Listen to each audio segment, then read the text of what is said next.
What would you do if you stumbled across a phone that wasn't supposed to exist? Not your phone. Not anyone's phone you recognize. Just sitting there. Cold. Switched off. Hidden inside a glove box. Taped with a label that makes your stomach twist. Nick, delete after. And not just any Nick. Nick Reiner. Your brother. A brother who, just days ago, was charged with the double homicide of your parents. Before we continue, please hit the like button, subscribe to the channel, and turn on the notification bell for updates. This wasn't a forgotten burner. This was a time bomb. And Romy Reiner had just opened it. The room wasn't spinning yet, but her pulse was. Fast. Erratic. Clawing for logic. There were no fingerprints on the phone case. No messages. No voicemails. Just a call log. 3 missed calls. All from the same number. All labeled the same. Nick, delete. And the last call? 11:38 p.m. The night her parents were stabbed to death in their Brentwood estate. Coincidence? Or something far more chilling? Romy didn't wait to find out. She didn't touch another button. She didn't ask questions. She didn't scream. She called security. And that's where this story really begins. But the deeper question still hangs in the air like a storm cloud. Why was this burner phone in Tracy Reiner's car? Because yes, the car belonged to Tracy Reiner, Rob Reiner's daughter, Romy's aunt. The woman who swore she knew nothing. The woman who comforted Romy during the funeral. The same woman who whispered, "We'll get through this, together." But together, died the moment Romy opened that glove box. And what came next would tear the Reiner family legacy apart in ways no one saw coming. Let's rewind. Just a few weeks ago, the Reiner family was riding high on their Hollywood dynasty. Rob Reiner, age 78, a titan of television and cinema. His wife, Michelle, 70. Philanthropist, media executive, quiet power broker. Their son Nick? Not exactly the golden child. Troubled, erratic, in and out of rehab. But family is family. And Romy? She was the peacemaker, the empath, the quiet observer, the one who stayed out of the spotlight until she found herself at the center of a murder investigation. Now picture her at the Brentwood estate. Late Sunday night. Lights off. Silence thick. She walks through the front door. She doesn't know yet. Not until she steps into the study and sees. No, let's not describe that scene just yet. Let's stay in the moment after. After the sirens. After the police arrive. After Nick is taken into custody from the guest house. After Romy's knees give out. After Tracy wraps her arms around her and says, "You don't have to say a word. I'll handle everything." Funny, because Romy wasn't sure what everything meant. Fast forward 4 days. Romy's at the Reiner family garage, picking up some boxes. Old memorabilia.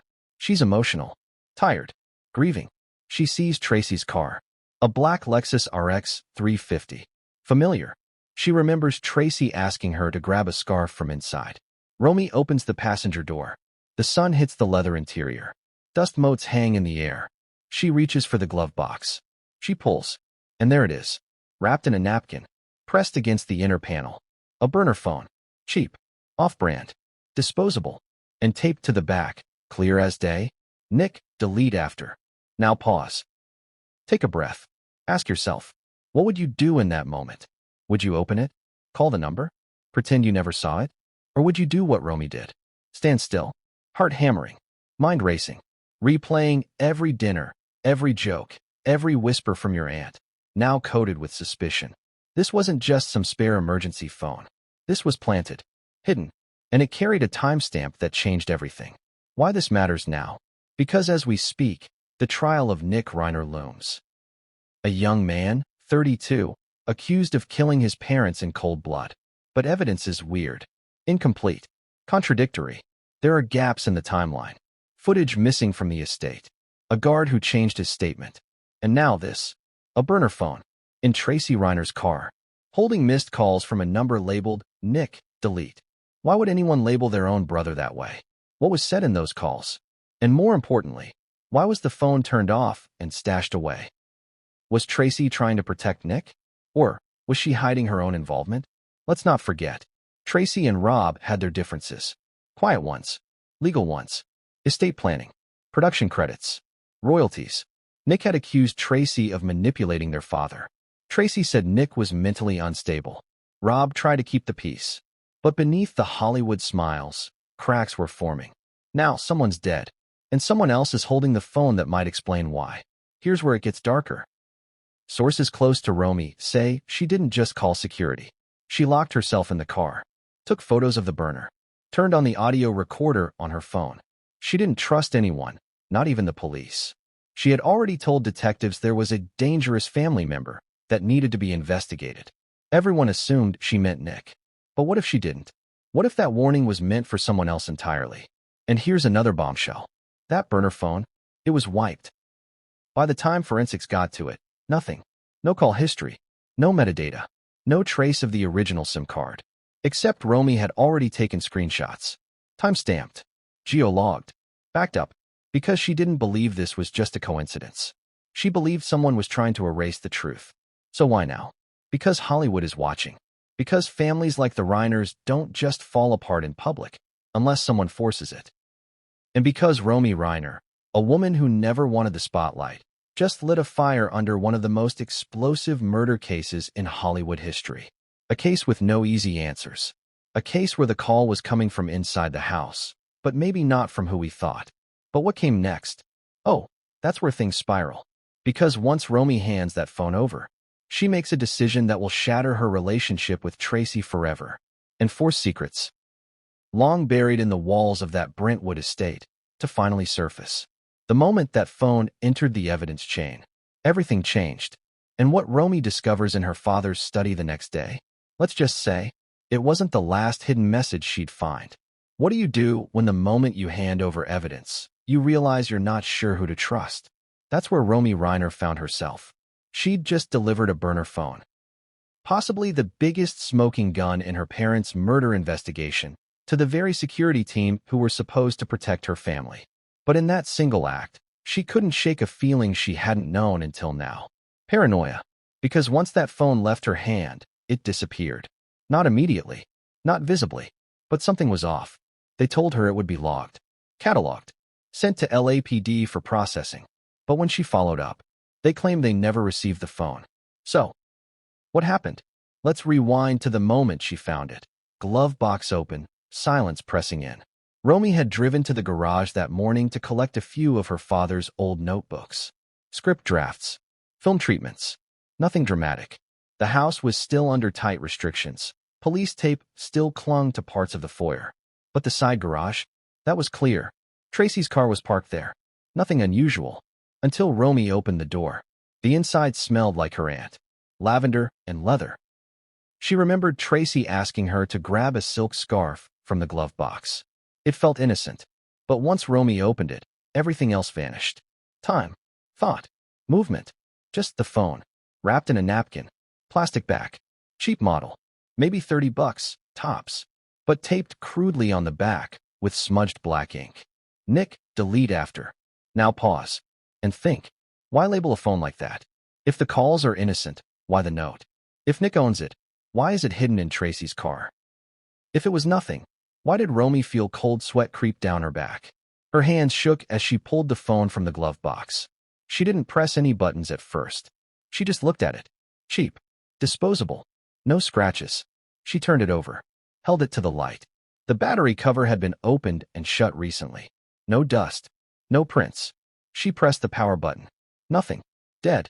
Part of her wanted to drop it. Throw it into the bushes. Pretend she'd never seen it. But another voice whispered, "Don't trust anyone." And she listened to that voice. She slid the phone into a Ziploc bag she found in her purse, leftover from snacks. Then she took out her own phone. Took 5 photos. Close up. Wide. Label clear. Then she did something else. She turned on her voice recorder. Whispered into it. December 12th, 10:32 a.m. Tracy's Lexus. Glove box. Burner phone found. Label says, Nick, delete after.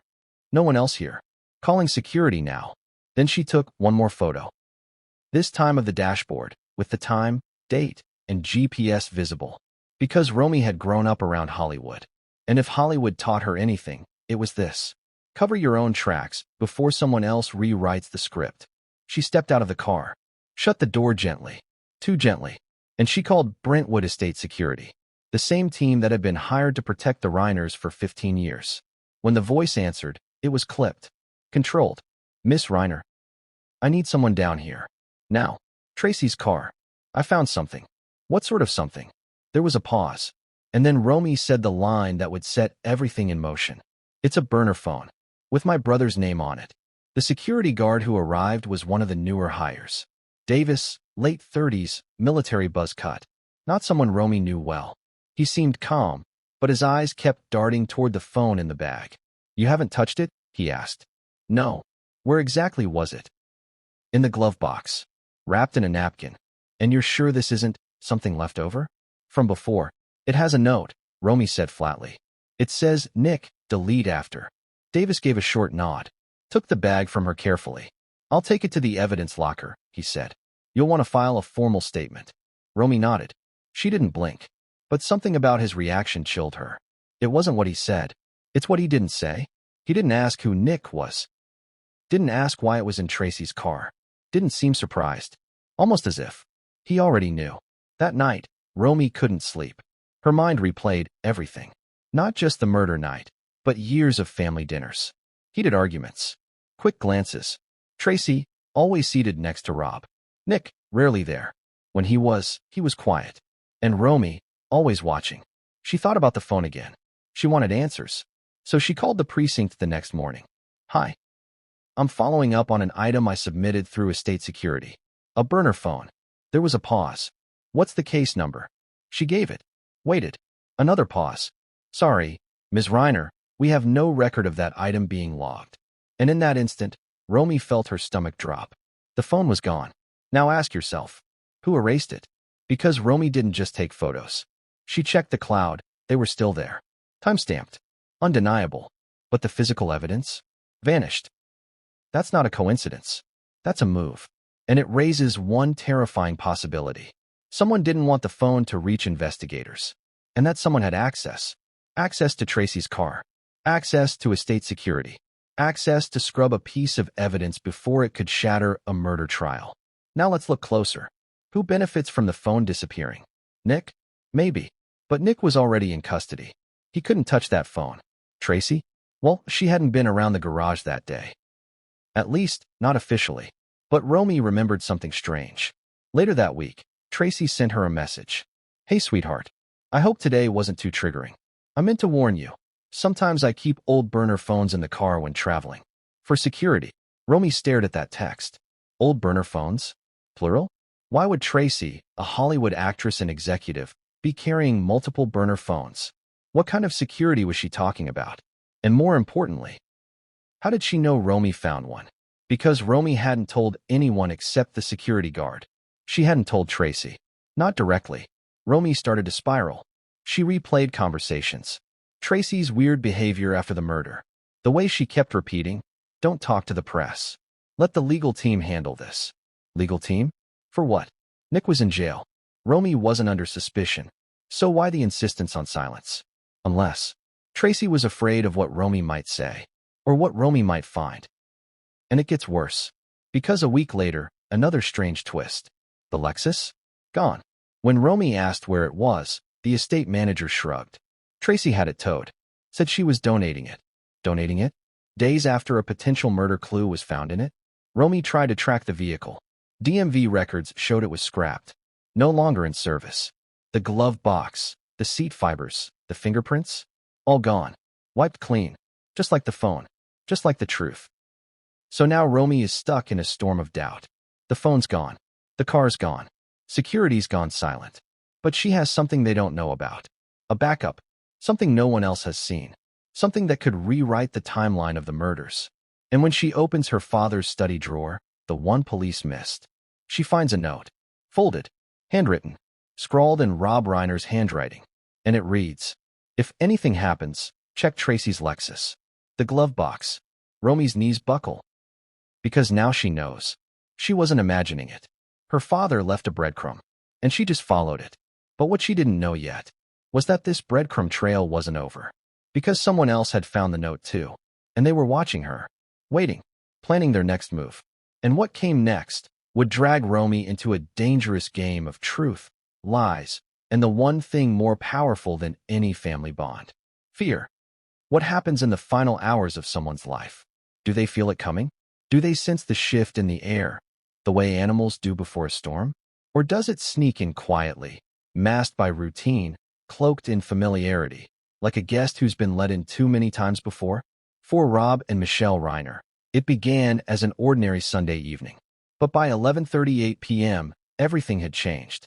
And somewhere in between dinner and death, someone moved like a ghost through the halls of that $13.5 million Brentwood estate. Let's rewind the clock. 5:12 p.m., December 8th. The Reiners had dinner delivered. Rob was known for his strict health routine: quinoa, grilled salmon, and a single glass of red wine. Michelle preferred tea, especially at night. Security footage from the front gate confirms a Postmates driver dropping off food at exactly 5:12 p.m. Nothing unusual, but there's something strange about what happens next. The footage goes dark. Not immediately, just slowly. Camera 1. The front gate cuts out at 5:37 p.m. Camera 2, side garage, at 5:52 p.m. Camera 3, back patio, glitches until it freezes at 6:11 p.m. 3 cameras, all offline within an hour. LAPD would later call it a possible system malfunction. But if you believe that, ask yourself this. What are the odds that 3 separate cameras would fail on the night of a double homicide? And why didn't anyone notice until it was too late? 6:30 p.m. Romy texts Michelle. Hope dinner was good. Want to do tea tomorrow? No reply. Not unusual. Michelle often left her phone charging upstairs. But later, that message would haunt Romy, because data shows Michelle opened that text at 6:33 p.m. Read it. Locked the phone. Never responded. She was alive then. And within 5 hours, she wouldn't be. 7:22 p.m. Neighbors report hearing a dog barking. Not aggressive, just persistent. Unusual. The Reiners didn't have a dog. But Nick did. From the guest house. A chocolate lab named Bishop. Bishop hadn't barked like that in months. What triggered him? Theories range from a stranger near the property to the possibility he heard shouting inside the main house. But here's the eerie part. The barking stopped. Instantly. As if someone had silenced it. And the silence that followed? Deafening. 8:45 p.m. A call comes in from Rob's office landline. It's a short call, 47 seconds, to an unlisted number. No voicemail. No record of what was said. But that number? It traces back to a private investigator, one who worked with Rob off and on for years. Someone Rob trusted when things got messy. Why would Rob call him at 8:45 p.m. on a Sunday? Unless something wasn't right. Unless he felt something closing in. 9:17 p.m. An unsent email is drafted on Michelle's laptop. Subject, I'm afraid. Only one line in the body. I don't know who to trust anymore. She never hit send. But the document auto-saved. Time-stamped. Permanent. And investigators believe that was Michelle's final message. No address. No recipient. Just a cry into the void. And that single sentence speaks volumes. Who was she afraid of? Her son? Her husband? Or someone else? 10:04 p.m. Motion detected in the hallway outside the guest suite. According to smart lighting logs, the lights turned on for 22 seconds. Then off. No corresponding camera footage, because by then, they were all offline. But smart homes don't lie. Someone moved through that space. And based on later blood spatter evidence, it wasn't a guest. It was someone who knew that hallway. Someone who'd walked it before, many times. Someone who didn't need to fumble around in the dark. Because they knew exactly where they were going.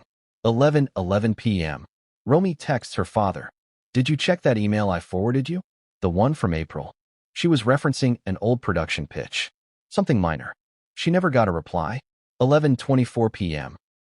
A burner phone receives 3 missed calls. The last one at 11:38 p.m. The same phone Romy would later discover, hidden in Tracy's glove box. At that exact time, 911 dispatch logs show a call placed from the Brentwood estate. Not by a family member, by the private security team. A panic code was triggered, but when responders arrived, it was too late. 11:52 p.m. Romy pulls up to the house.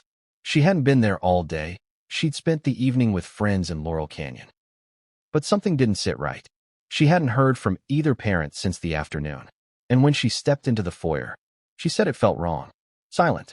Still. Heavy. She walked through the living room. Past the grand piano. The smell hit her first. Metallic. Raw. She turned the corner. Saw the hallway. The door to her father's study was ajar, and when she stepped inside, time stopped. The exact details of what Romy saw have never been released to the public. The Reiner family has remained private, protective, but leaked autopsy reports confirmed. Rob was found at his desk. Michelle was discovered on the couch across the room. Both victims sustained multiple stab wounds. No signs of forced entry. And perhaps the most chilling detail? No defensive wounds. Which suggests one thing. They knew their killer. Romy doesn't remember screaming. She remembers the way her knees gave out. The sharp corner of the side table catching her ribs. The cold floor. She remembers calling 911. Her voice robotic, distant. She remembers Tracy's arrival minutes later, in sweats and a coat, as if she'd been home all along. And she remembers something Tracy said that never left her. We need to keep this quiet. For the family. Now ask yourself, who says that at a murder scene? Is that grief? Or is that control? Is that shock? Or is it a cover? By midnight, the scene was swarmed. Forensics, detectives, family lawyers. Nick was arrested shortly after. Taken from the guest house in cuffs.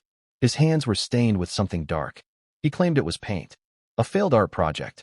He had no cuts, no scratches, no bruises. But he had motive. Anger, financial tension, old grudges. Still, something never made sense. Nick was erratic. Yes. But sloppy? No. And the crime scene was too clean, too calculated. No prints. No signs of struggle. No blood trail. Almost like someone had worn gloves. Someone calm, precise, experienced. Someone who knew the house. The LAPD quietly investigated several possibilities. An intruder, a hit, a family conspiracy. But when the burner phone was discovered days later, labeled with Nick's name, found in Tracy's car, everything shifted. Because that phone didn't just exist. It had received a call during the exact window of the murders, and someone had tried to erase it. Now here's the million-dollar question. Did Tracy Reiner know her brother was going to die that night? Or worse, was she somehow involved in making sure it happened?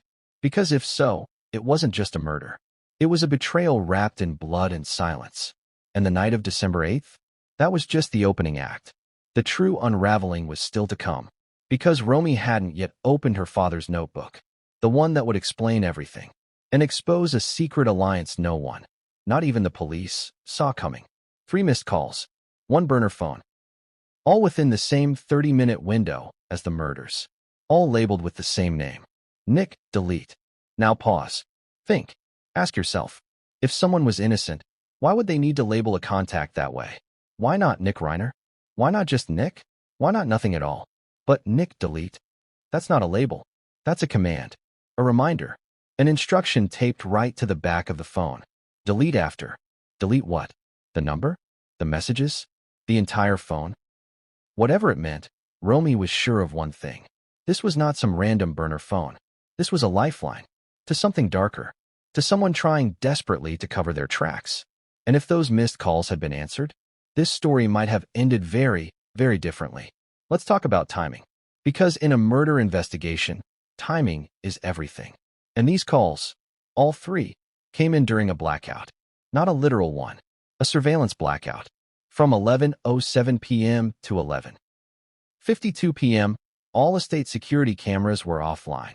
Coincidence? Or did someone know exactly when to make their move? Because this burner phone was dead when Romy found it. No charge. No SIM card. Wiped. But not before it left behind a digital footprint. Thanks to Romy's quick thinking, snapping photos of the screen, the timestamp, the metadata, investigators were able to trace the last known signal bounce. And it led to a cell tower near Venice Beach. Not Brentwood. Not anywhere near the estate. So how does a phone, hidden in a car parked in Brentwood, receive calls from a tower 30 minutes away? It doesn't. Not unless it was somewhere else that night. Which raises a terrifying possibility. That burner phone wasn't in the glove box during the murders. It was with someone. Being used. To communicate. To coordinate. Or worse, to confirm a job was done. Let's rewind again. This time, from the phone's point of view. 3 missed calls. The contact name. Nick, delete. That label wasn't entered on the receiving device. It was how the caller was saved on the burner itself. Which means whoever owned the burner believed that person needed to be erased. Now hold on to that for a second. That's not just sinister, It's strategic. This wasn't a sentimental nickname. This was operational. Criminals, fixers, insiders, they don't use full names. They don't leave trails. They use tags, flags, labels like "do not answer" or "delete after use." And that's exactly what this was. A trail someone forgot to burn. But let's go deeper. Because the first call came in at 11:12 p.m. That was roughly 5 minutes after Michelle's final draft email saved. The one that said, "I don't know who to trust anymore." The second call, 11:23 p.m. That was 4 minutes before the panic alarm triggered at the estate. The third call, the last one, hit at 11:38 p.m., right before Romy arrived. Now tell me this. Why is someone calling a burner phone during a murder window repeatedly and never leaving a message? Unless they expected someone to answer. Someone who couldn't, because they were already dead. Here's another twist. The number calling the burner? Spoofed, routed through encrypted layers. But not perfect, because phone companies, especially under warrant, can trace origin points, even if only partially. And the number? It pinged from a residence in Pasadena, owned by an LLC, registered to a holding company. And guess who sits on the board of that holding company? Tracy Reiner. Now hold on. That doesn't mean she made the calls. We're not jumping to conclusions here. But facts are facts. A burner phone hidden in Tracy's car receives 3 calls during the time of the murders, from a location tied to a company Tracy's legally linked to. You don't need to be Sherlock Holmes to see the smoke. And where there's smoke, there's usually fire. Let's zoom in on the phone itself. According to internal forensics logs, this was a Wintrex 2G disposable model, the kind you pick up from gas stations for cash. No GPS, no Wi-Fi, no fingerprint sensor. But there was one clue investigators almost missed. The phone had Bluetooth auto pairing enabled, and in the list of previously paired devices, a Lexus infotainment system. You guessed it, Tracy's Lexus. That meant one thing. At some point, this phone had been turned on in her car. Maybe even answered there. And it gets worse. The device also attempted a failed sync with a known iCloud email, a glitch that happens when users try to back up a burner using a dummy Apple ID. And that ID? First registered in January 2022, under the name J. Reiner. Romy saw that in the report and dropped the file. J. Reiner? There was only one person that could be. Jake Reiner, Tracy's other son, Nick's cousin, another family member, now possibly connected. Let's ask the question no one wants to. Was this phone part of a family plan? Not metaphorically, literally. Were there multiple people using burner phones to communicate off the grid? Was this part of a broader effort to surveil, coordinate, or manage Nick? Because whispers inside the Reiner circle say there had been talks, interventions, legal meetings, discussions about conservatorship. Rob Reiner allegedly told his lawyer, weeks before the murders, if Nick doesn't get help soon, someone's going to get hurt. And in response, Tracy had apparently said, we can't keep cleaning up after him. Either we fix it, or we end it. Now read that again. Fix it, or end it. 2 options. Only one of them left 2 people dead. Let's go back to Romy. After she found the phone and turned it over, she couldn't stop thinking about those 3 calls. So she did something risky. She tried calling the number, from a burner of her own. One she borrowed from a friend. She dialed the first number in the call log. It rang once, twice, then clicked. No greeting, no voice, just a whisper. A man's voice. Raspy, cold. You weren't supposed to keep this line. Then the call dropped. The phone number went dead an hour later. Disconnected. Gone. So who answered that call? Was it Nick? Was it someone pretending to be Nick? Or was it someone else entirely, pulling strings behind the scenes? Because now Romy knew 2 terrifying things. The phone was still active at least a week after the murders. Someone was monitoring the line. And if they knew Romy had it, even briefly, they knew she was a threat. That's when she started to notice it. A white car parked down her street. Twice in 1 week. Unfamiliar men outside the courthouse. A drone over her apartment window at 1 a.m. Coincidences? Maybe. But after the burner, nothing felt accidental. Nothing felt safe. Because here's the truth. This phone, this cheap, ugly, forgettable burner, had the potential to destroy everything. It was a connection, a silent witness, not just to a crime, but to a cover-up. And Romy wasn't sure if she was the hero or the next target. But one thing she was sure of, The last person her mother spoke to wasn't Rob, wasn't Nick. It was someone else entirely. And her final words, caught on a voicemail Romy discovered days later, would blow open a theory no one in the family was prepared to face. What if the person holding your hand at the funeral was the same one hiding evidence in the glove box? What if the woman who cried with you was the reason your parents were dead? Romy couldn't shake that feeling. Because the closer she looked at Tracy Reiner, her aunt, her father's adopted daughter, the supposed matriarch of calm, the more something felt off. On the surface, Tracy had always been the collected one. Professional, polished, quietly powerful. Not Hollywood royalty like her father, Rob, but still a force behind the scenes. Producer, actor, advocate. But behind closed doors, there was a different Tracy. The one who whispered to Romy years ago, "In this family, we don't break, we bury." At the time, Romy thought it meant resilience. Now, it sounded like a warning. Let's start at the beginning. Tracy Reiner was born Tracy Henry, daughter of actress Penny Marshall and Michael Henry. When Penny married Rob Reiner in 1971, he adopted Tracy, raised her as his own, and by all accounts, he adored her. She was there through the All in the Family years, the Stand By Me era, the meteoric rise of his directing career. But Tracy? She always hovered just outside the spotlight, never front and center. She acted in a few films, A League of Their Own, When Harry Met Sally, small roles, mostly as favors or cameos. She wasn't chasing fame. She was chasing control. Industry insiders say Tracy was always the fixer in the Reiner family. Whenever Nick got into trouble, rehab, arrests, legal flare-ups, it was Tracy who made the calls, silenced the press, paid the lawyers, called in favors. But not out of love. No, out of duty. Because Rob made it clear. Family first, no matter the cost. And Tracy interpreted that as protect the Reiner name at all costs. Even if it meant bending the truth. Even if it meant turning on family. Now here's where it gets interesting.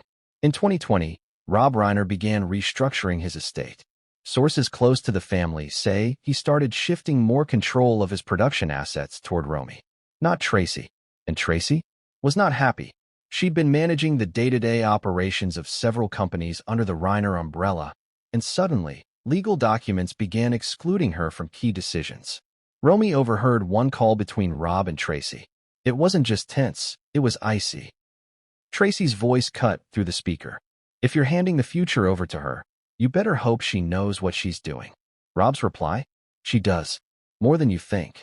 That was the last major conversation Romy remembers her father having with Tracy, at least one where his voice wasn't exhausted.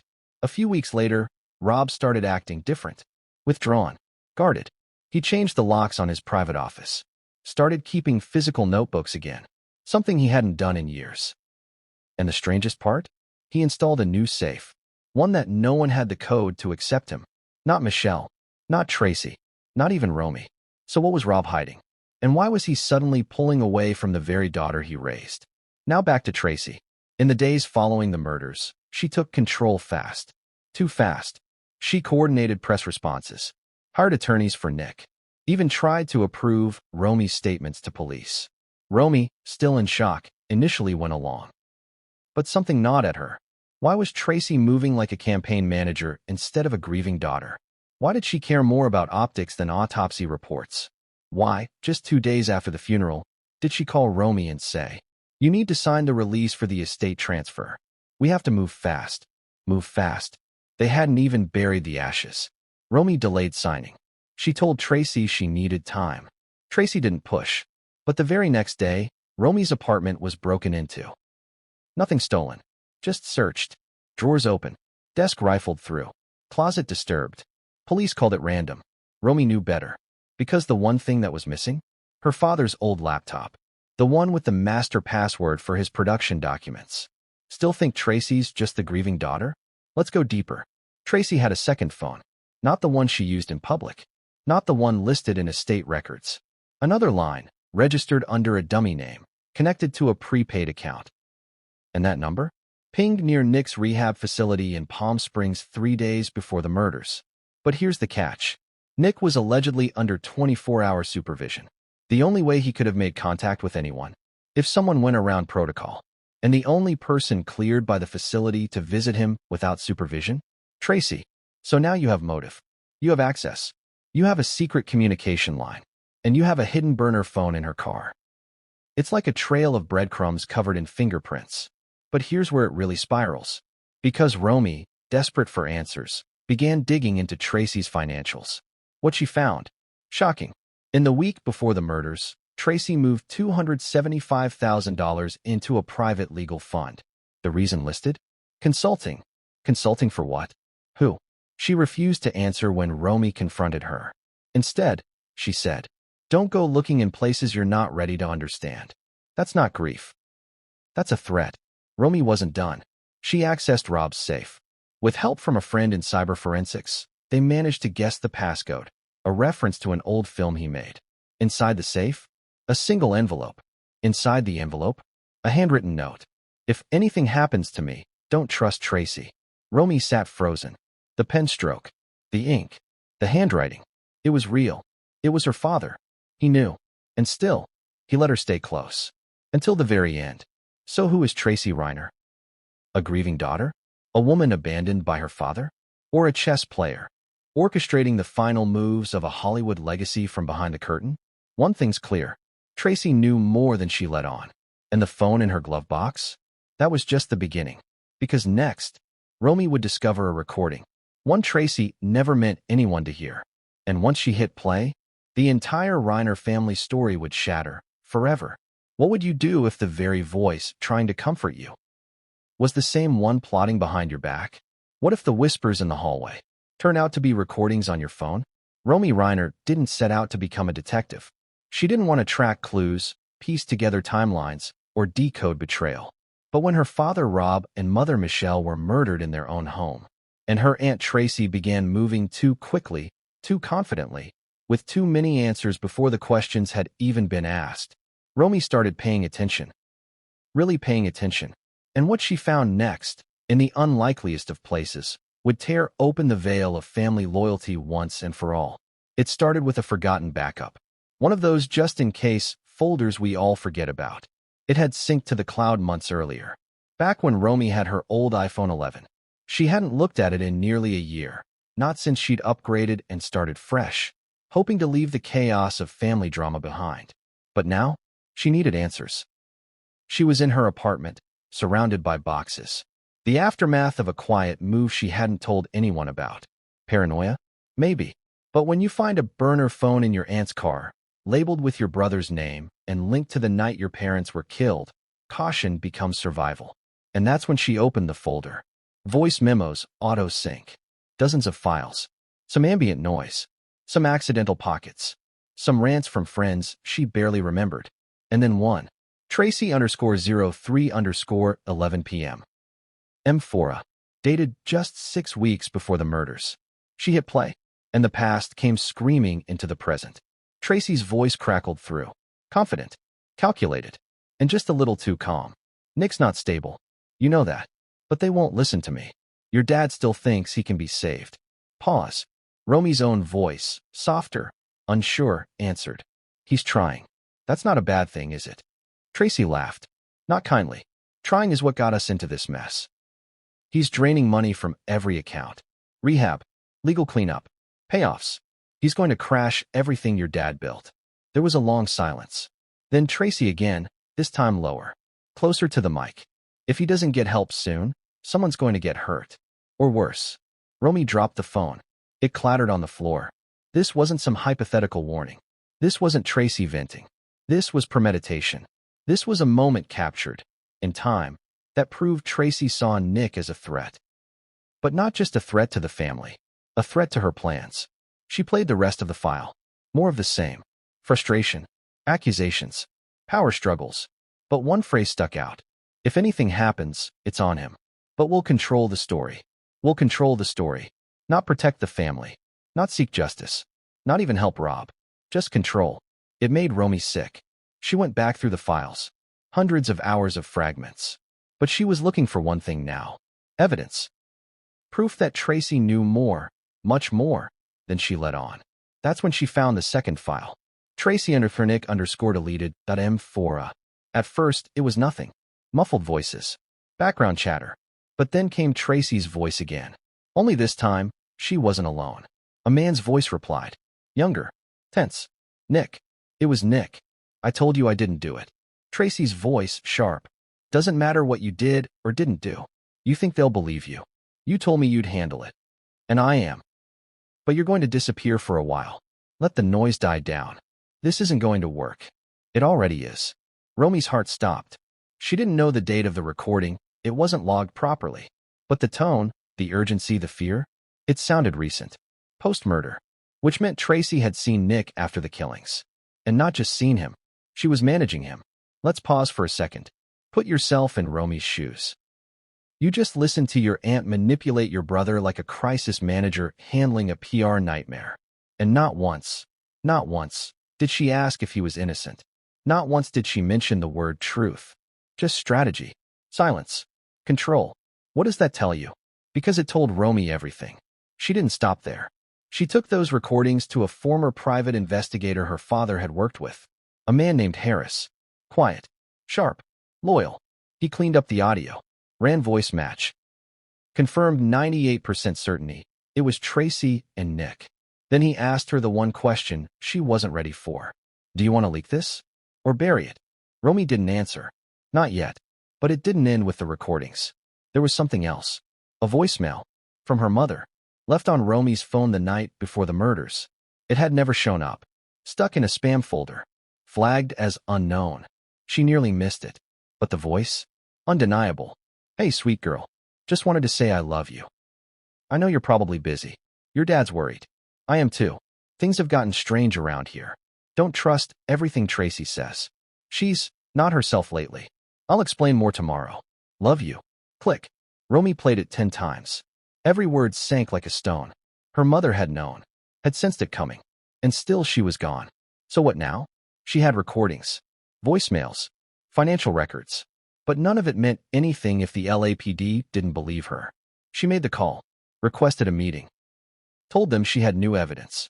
But when she arrived at the precinct, they already knew. Someone had tipped them off. And worse, the detective assigned to the Reiner case, the one who had always seemed skeptical of Romy, refused to take the files. Said the investigation was already moving in a different direction. What direction? He wouldn't say. But Romy didn't have to guess.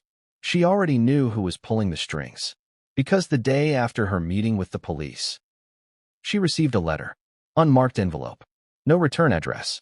Inside, a single photograph of Romy, sitting in her car, on the phone, taken from behind a bush, and one line written in red pen.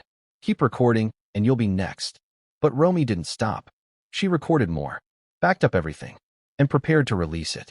Because what she discovered next, hidden in one of her father's old movie scripts, would lead her to the final piece of the puzzle. The second burner phone. And this one wasn't silent. It had a message saved. One no one expected. One Tracy had tried to destroy. But Romy found it. And once she hit play, everything changed. If someone knew their death was coming, what would they leave behind? A will? A letter? A message? Rob Reiner, 78, was a man who'd spent his life mastering narrative. He understood tension, foreshadowing, symbolism, and above all, he understood endings. So when Romy opened a battered leather-bound notebook hidden in her father's study, behind a row of fake VHS boxes labeled research material, she didn't expect to find a story. She expected film notes, maybe a screenplay. But what she found was a warning, a breadcrumb trail, one that started weeks before the murders and ended with 5 haunting words. If anything happens, check Tracy. Let's rewind. After Romy uncovered the voicemail from her mother and the recordings of Tracy managing Nick like a criminal fixer, she was spiraling. She couldn't sleep, couldn't eat. But something kept gnawing at her. Her father had to have known. He was too perceptive, too instinctive. And then she remembered the safe. He'd installed it 6 months before the murders. No one knew the code. Not Michelle, not Tracy, not even the housekeeper. But Romy did. Not because he told her. Because she watched him once. An old habit. From the edit bay. He always used the same combination when he was working on something personal. 1986. The year Stand By Me released. The movie, he said, felt most like his own life. She tried the code. The safe clicked open. and inside, a single manila folder, labeled, "If I'm gone." Inside the folder, Romy found a notebook, a USB drive, a Polaroid, and a single typed page. She started with the letter, typed, double-spaced, no signature. To whoever finds this, if I'm gone, this wasn't random. I've made mistakes, but I'm not paranoid. I'm careful, and lately, I've had to be even more careful. Tracy is not who she says she is anymore. I've seen things, heard things. She's meeting people I don't recognize. Cash transfers, phone calls after midnight. Michelle thinks I'm imagining it, but I know what I saw. She's planning something, and if she's reading this now, I want her to know. I tried to forgive her, but I can't ignore the truth. If anything happens, check Tracy. It wasn't poetic. It was clinical, cold. But beneath the lines was something even more heartbreaking. A father losing trust in his daughter. Romy turned to the notebook next. It was dense, scribbled notes, margins filled with arrows and asterisks. It wasn't organized like a screenplay. It read more like a surveillance log. Entries like, March 2nd, Tracy took call outside. Looked nervous. Canceled lunch plans. Same burner she used with Nick. March 8th, USB found under her keyboard. Copied it. March 15th, she met with a man at Chateau Marmont. Ex-FBI, wore wire. Asked about cleanup options. What does that mean? Each entry peeled back another layer of suspicion. Rob hadn't just felt unease. He'd been tracking it, logging it, preparing. The USB drive? Romy plugged it in, cautiously, using an air-gapped laptop. It was encrypted, but the password was simple. Archie, her childhood dog. On the drive were 6 audio files, all labeled with initials and dates. One was called TR, April 9th. She clicked play. It was her father's voice. I'm recording this in case something happens. Tracy doesn't know I know, but I do. I found the second phone, the one she thought she hid in the garage. She's been calling someone listed as Red Room. I don't know who that is, but I know it's not good. She said the words "end this" during a call. I don't know what she means, but I'm scared. I don't scare easily. But this isn't about business anymore. It's about legacy, family, survival. If I disappear, follow the phones. Follow the money. And don't trust the story you're given. Romy's hands trembled as she replayed the audio. This second phone. This was before the burner she found in the glove box. Meaning there were 2 burners. Maybe more. And this one was somewhere in the garage. She raced back to the Brentwood estate that afternoon. It was quiet, gated, still under partial lockdown. But Romy had access. She walked to the side garage, the one rarely used, where old set pieces and film props were stored. She remembered her father's words. She thought she hid it in the garage. It had to be there. She looked behind tool cabinets. Inside a fake briefcase labeled Misery Prop Set. Nothing. Then, tucked inside an old film reel canister marked Reel 6, cut ending. A phone, wrapped in a soft cloth. Different model. Cheap. Another burner. Dead. No label. No charger. But it was there. Real. Cold. Silent. Romy couldn't breathe. She brought it to a trusted tech expert, someone who worked in post-production security. He booted it up with a custom power unit. At first, it glitched. Then came the splash screen. One message appeared. Just one. A saved voice memo. Timestamped 5 days before the murders. Labeled simply, RR. She hit play. It was Rob. Breathing heavy. Rushed. I just saw her again in the guest house. With him. They're talking about splitting something. I heard the words, after he's gone. I confronted her last night. She didn't deny it. She said I was old and paranoid. But I know my house. I know my daughter. She's hiding something. And I think I've just run out of time. The message cut. No goodbye. No closure. Just finality. So now Romy had a typed confession, a notebook of surveillance, a USB with secret audio, and a second burner phone with her father's last words. And the saddest part? He was right. He had run out of time. But this wasn't just about grief anymore. It was about justice. Because Rob Reiner, the man who told stories to millions, had left behind his most important narrative. Not on screen, but on paper, on tape, in code, a trail for Romy to follow. And at the end of that trail was a single name. Red Room. What or who was the Red Room? Was it a person? A place? A code name? Because what Romy discovered next, inside her mother's encrypted calendar, was a single entry. Red Room. Tuesday, 4 p.m. The date? 2 days before the murders. And the location? A penthouse suite at a private address in Beverly Hills. Rented out. Under a false name. And guess who paid for it? Tracy. Now the clock was ticking. Because Romy had something Tracy thought was gone. Evidence. And Tracy? She was about to realize she hadn't erased everything. Because Romy was about to confront her. And this time, she was recording. What does a mother say when she knows the storm is already coming? Does she beg for help? Does she write a goodbye? Or does she leave behind a message she never intended anyone else to see? Michelle Reiner's laptop was found on the upstairs nightstand, closed but not shut down. The screen had gone dark, but it was still warm. The system had been set to autosave every 60 seconds. That's how Romy found the file. Untitled.docs. The last edit time, 9:17 p.m., just hours before the murders. It was never sent, never emailed, never printed, but it was written, and what it contained was more than just words. It was fear. Michelle had always been the quiet architect of the Reiner family, the stabilizer. She didn't court attention. She didn't argue in public. She worked quietly behind the scenes on Rob's productions, balancing budgets, managing people, smoothing egos. She wasn't a spotlight figure, but she was a strategist. And Romy always said, "Mom sees everything before it happens." And this time, she saw it coming. She just didn't know how to stop it. Romy accessed the draft in the early morning hours, 2 days after unlocking her father's safe.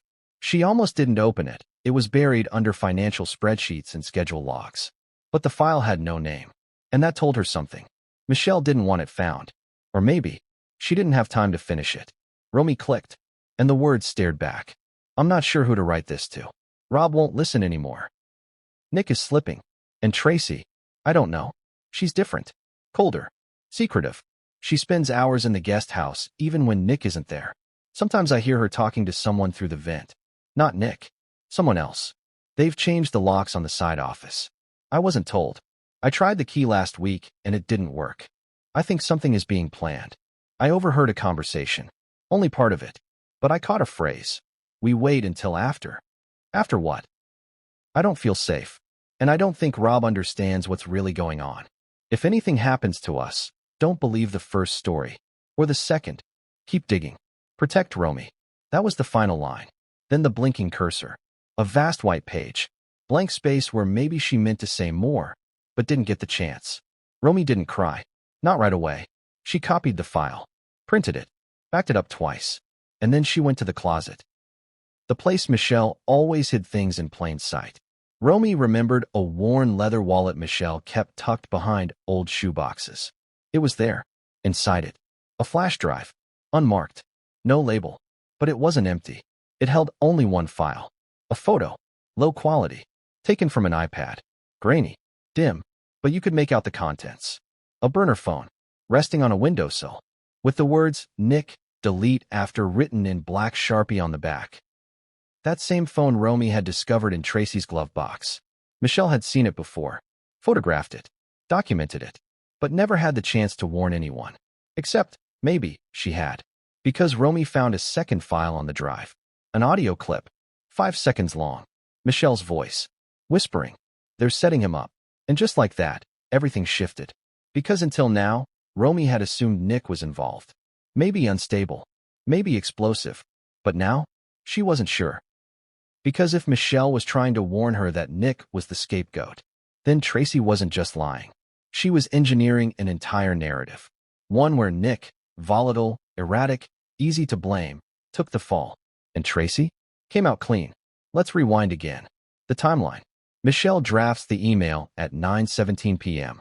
It autosaves. She never sends it. The final line, "Protect Romy," hangs on the screen. At 9:25 p.m., smart lights detect movement in the hallway. At 9:33 p.m., all camera feeds freeze. At 9:41 p.m., the estate goes completely silent.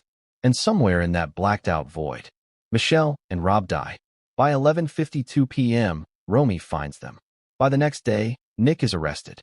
And by day 3, Tracy has already hired lawyers, arranged NDAs, and started cleaning up the estate. But Michelle left more than just digital clues. Romy remembered something else, a conversation they had weeks earlier, walking around the garden. Michelle had stopped abruptly, stared at the hedge wall, and said, "Sometimes people don't kill with knives. They kill with timing, with manipulation." Romy thought she meant business. Now, she wasn't so sure. Because the entire setup, the estate, the guest house, the missing footage, the phone, it was all so clean. Too clean. As if someone had practiced. Planned it like a screenplay. And if anyone in the family knew how to construct a story, it was Tracy. Now here's where it gets stranger. Romy took Michelle's email to her family's attorney. Someone her mother trusted deeply. When he read it, he went pale. Then he asked, "Did your mother mention the 2014 Trust Amendment?" Romy blinked. What? It was an update Rob and Michelle made privately. Very quietly. It restructured control of several properties, transferring future oversight to Romy. You. In the event of any scandal, criminal charge, or family dispute. Romy shook her head. She had never heard of this. No one had. And guess what? Tracy was removed from all emergency powers. That trust amendment had been sealed until after Rob and Michelle's deaths. But now it was active, which meant Romy was in control. And if Tracy found out, she'd lose everything. Suddenly, Michelle's warning made terrifying sense. Protect Romy.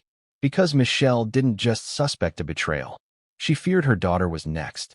Not because of guilt, but because of inheritance. Because Romy, whether she wanted it or not, had become the guardian of the Reiner legacy. And that made her dangerous. To Tracy, to anyone else involved. Romy didn't waste time. She secured the flash drive, had the photo authenticated, filed a private submission to a federal investigator outside of LAPD, someone Michelle had consulted with once on a tax fraud case. But as she left the courier center, her phone buzzed. A blocked number. She let it ring. Then a text appeared. "Leave the past alone." 5 minutes later, a black SUV passed slowly by her car. The same one she'd seen twice the week before. Coincidence? Or confirmation? Michelle tried to speak. Tried to scream in the only way she could. With a save draft. A whisper on tape. A photo on a drive. And a final message. Don't believe the first story. Or the second. Because the real story was still buried. And Romy was about to uncover the final chapter. Not just of her parents' lives, but of the entire Reiner family. And it started with a visit. To the place everyone said was just a legend. A room. A name. A code whispered between lawyers and handlers and fixers. The Red Room. And it was real. If walls could talk, would they whisper betrayal? Would the polished marble floors remember where the blood landed? Would the silence of the Brentwood estate finally confess what everyone else refused to say? The estate was beautiful. Imposing. A fortress built not just for luxury, but for legacy. Gated, manicured, secluded on all sides. $13.5 million of power, prestige, and protection. Except on December 8th, none of that mattered. Because someone turned that fortress into a tomb. And Romy? She was about to walk back inside it. Not as the grieving daughter, but as the only one left brave enough to ask the question no one wanted answered. How did the killer get in without being seen? The estate's security system was supposedly state-of-the-art. 24/7 surveillance. Motion-triggered cameras. Pressure-sensitive floors in certain hallways. Keypad entries at every wing. Security logs updated by the second. It was, on paper, unbreachable. But the flaw wasn't in the system. It was in the people running it. Romy started by revisiting the side garage, where the second burner phone had been found inside a movie prop. The same garage that didn't appear in the official security footage logs from the night of the murders. Why? Because camera G4, the one assigned to that entry point, had been manually disabled. Not malfunctioned. Not glitched. Not shorted. Manually. The system's admin log showed it had been powered down at 5:52 p.m., hours before the murders, by someone using a passcode ending in 828. There were only 3 people in the household with that level of access. Rob Reiner. Tracy Reiner. The estate's head of security. Rob was dead. The head of security was on vacation in Italy, with stamped passport proof. So who does that leave? Tracy. But the mystery didn't stop at the cameras. Romy obtained blueprints of the estate, original architectural drafts, plus later renovations from when her father had the house expanded in 2012. There was a section of the house, never fully updated in the blueprints. a narrow passage connecting the guest house garage to the main estate's wine cellar. Originally used by staff in the 1980s, the tunnel had been sealed off, or so everyone thought. But when Romy entered the cellar that afternoon, flashlight in hand, she noticed something strange. A wine shelf pushed slightly forward, dust scraped in an arc on the stone floor, and a faint breeze in a sealed room.